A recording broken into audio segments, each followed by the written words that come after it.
Muito se fala sobre o racismo, mas nem sempre temos total noção sobre o que estamos dizendo. Por definição, o racismo consiste no preconceito e na discriminação com base em percepções sociais, baseadas em diferenças biológicas entre os povos. E há muitos tipos de racismo. Assim como o racismo acontece de formas diferentes para cada tipo de grupo ou indivíduo, também existem diferentes variações para essa prática. Nesse trabalho, nós iremos explicar brevemente cada uma delas. Racismo cultural. O racismo cultural ele defende que uma cultura seja superior à outra. Então, pode ser exposto por meio de crenças, músicas, religiões, idiomas e afins, tudo que englobe cultura. O racismo comunitarista também é conhecido como preconceito contemporâneo. Esse tipo de racismo acredita que a raça não é biológica, e sim vinda de uma etnia ou cultura. O racismo ecológico ou ambiental é praticado contra a natureza, a mãe terra. Então, afeta a comunidade e a grupos. Há também o racismo individual, parte de atitudes, interesses e pensamentos pessoais, inclusive de estereótipos. Há também o racismo institucional, que é praticado por instituições e comprovado por números, dados e estatísticas. Então, acontece em lugares que os negros são marginalizados. O trabalho, na educação. Um exemplo é a porcentagem de vereadores negros eleitos nas eleições de 2016 em relação aos brancos. São 29,11% contra 70,29%, respectivamente. E, por fim, o racismo primário. Não conta com justificativas e acontece de forma mais psicológica e emocional. Quando surgiu o racismo? A palavra racismo é filha do século XX, embora aquilo que nomeia tenha raízes bem mais fundas na história. Em inglês, a palavra racismo desembarcou em 1936, empurrada pela necessidade de nomear as políticas que o nazismo aplicava na Alemanha. Já haviam ideias racistas na Antiguidade e na Idade Média, em que a escravidão sempre foi sustentada pela crença na inferioridade de algumas etnias. A história do racismo no mundo ocidental é amplamente associada à escravidão, como forma primitiva do colonialismo. Bom, preconceito, por definição, é uma opinião desfavorável que não é baseada em dados objetivos, e sim o sentimento hostil, motivado por hábitos de julgamento ou de generalização apressadas. Se a gente pegar a palavra preconceito e dividir ela, a parte do pré, a gente pode ver que vem do prefixo pré, ou seja, algo que acontece antes. E conceito, no caso, o conceito. É tipo um pré-julgamento, entendeu? É tipo um preconceito. Antes de você conhecer uma pessoa, você julga ela pelas características dela ou pelas ações dela. Então, tipo, é algo errado. Isso é clássico daquele ditado que se diz: não julgue o livro pela capa. Preconceito é isso, é tu julgar algo sem tu conhecer a pessoa ou aquela coisa. E existem vários tipos de preconceito. O que a gente está abordando aqui no nosso trabalho é o preconceito racial, popularmente mais conhecido como racismo, né?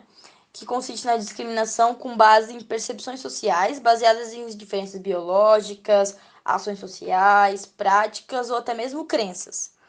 Ou seja, racismo não é apenas quando a pessoa é discriminada pelo seu tom de pele, pela sua raça, mas também pelas suas crenças, pelas suas ações sociais. Por exemplo, o estilo de música que a pessoa ouve. Isso também pode ser considerado racismo. Como é o racismo no Brasil? O racismo no Brasil tem sido um grande problema desde a era colonial e escravocrata, imposto pelos colonizadores portugueses. Uma pesquisa publicada em 2011 indica que 63,7% dos brasileiros consideram que a raça interfere na qualidade de vida dos cidadãos. De acordo com dados da Pesquisa Mensal de Emprego de 2015, os trabalhadores negros ganham em média 59,2% do rendimento e que os brancos ganham, o que também pode ser explicado pela diferença de educação entre esses dois grupos. O percentual de negros assassinados no Brasil é de 132% maior que o de brancos. Bom, assim como no Brasil, o racismo está presente no mundo inteiro, em diversos países.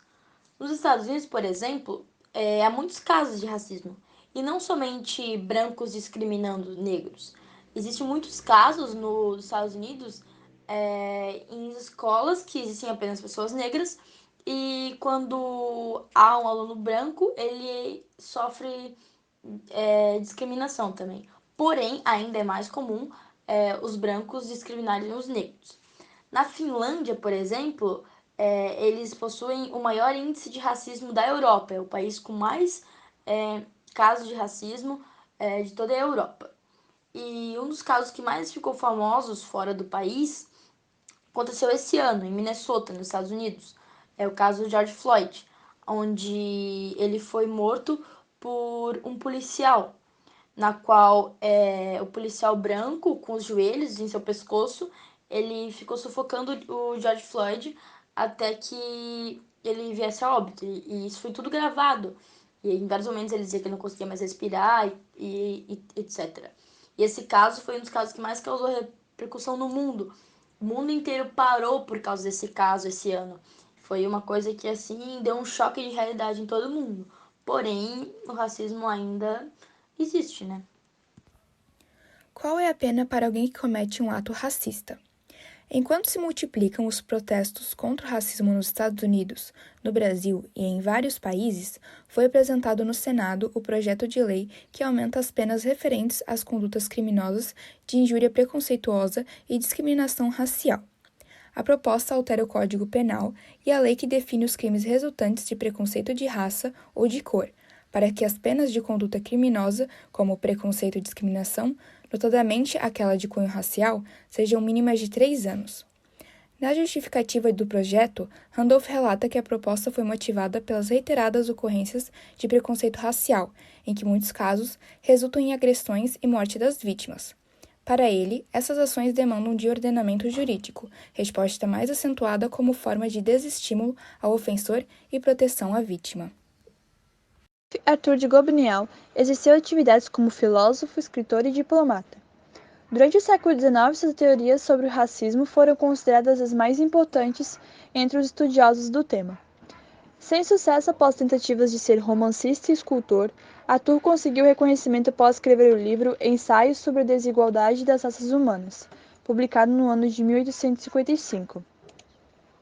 Nesse livro, ele expõe uma teoria de supremacia branca que afirmava a superioridade das raças brancas, estando em primeiro lugar as nórdicas, e decresce hierarquicamente até chegar ao que ele considerou o nível mais inferior, os povos negros e oriundos da África. De acordo com ele, a miscigenação seria um processo que estaria levando a humanidade a graus sempre mais altos de degeneração intelectual e física. Uma de suas frases mais famosas é: "Não creio que viemos os macacos, mas creio que vamos nessa direção." No Brasil, Arthur não conseguiu animar-se com nenhuma característica da sociedade brasileira. Segundo ele, o país apresentava raças inferiores e não tinha futuro. A miscigenação entre diversas etnias que ocorria na região originaria pardos e mestiços estéreis e degenerados.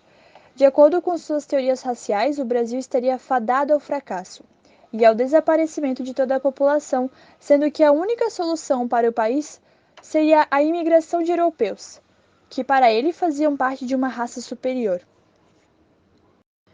Já Immanuel Kant acreditava que a humanidade alcança sua maior perfeição na raça dos brancos e que os índios amarelos possuem talento escasso. Segundo a filosofia kantiana, o racismo aparenta ter um conteúdo político e ideológico de dominação e não étnico, sendo um instrumento de sujeição concreto e não de explicação antropológica científica. Sabe-se que, além de Kant, muitos filósofos europeus dos séculos XVII e XVIII foram responsáveis pelo engrandecimento do ideal de supremacia e dominação europeia, sendo que essas ideias influenciaram enormemente os dogmas transmitidos para a sociedade ocidental moderna. Kant trata de questões das raças humanas em várias obras, utilizando, além de seus estudos sobre história, direito, moral e política, estudos considerados científicos para a época e também relatos de viagens realizadas aos outros continentes. A gente analisa os principais ideais do autor acerca do entendimento sobre as supostas diferenças da raça humana. O filósofo, em alguns de seus textos, aborda claramente uma visão da humanidade que tem os europeus como os condutores do gênero humano, e aos nativos dos territórios colonizadores como os selvagens, irreflexivos, preguiçosos e incapazes de possuir uma autonomia completa. Os argumentos de Kant sobre as diferentes raças humanas demonstram que haviam em sua filosofia uma tentativa de justificar e de alçar o povo europeu e seu modo de vida ao nível de condutores e de padrão do gênero humano, culminando em uma ideologia de dominação. Ao contrário dos intelectuais da época que olhavam com desprezo as manifestações populares, Freire valorizou a cultura brasileira por seu caráter sincrético e criticou os preconceitos sobre a inferioridade dos negros, índios e mestiços, e a visão pessimista do país adotado pelas elites e pelos intelectuais. Mostrava ser desprovida de fundamento e a afirmação da superioridade ou da inferioridade de uma raça sobre a outra. Ainda que acreditasse na existência de uma hierarquia entre as diversas formas de cultura. Florestan Fernandes foi um dos maiores sociólogos do Brasil. Fundador da sociologia crítica no Brasil, dedicou-se a analisar as relações de poder entre as raças, escrevendo, entre outros textos, a sua tese, A Integração do Negro na Sociedade de Classes. Nesse escrito dotado de um profundo rigor científico, o sociólogo critica a noção de democracia racial na formação da cultura brasileira ao enxergar, na sociedade, profundas diferenças existentes entre as classes sociais, que evidenciam uma espécie de separação gritante entre negros e brancos. Para Fernandes, há um abismo entre as classes sociais, que evidencia o racismo estrutural da sociedade ao manter a cisão entre pobres, em sua maioria negros, e ricos, representados em suma pelos brancos. Para transformar a sociedade é preciso levar as pessoas a enxergar que é possível superar os preconceitos com que foram criadas.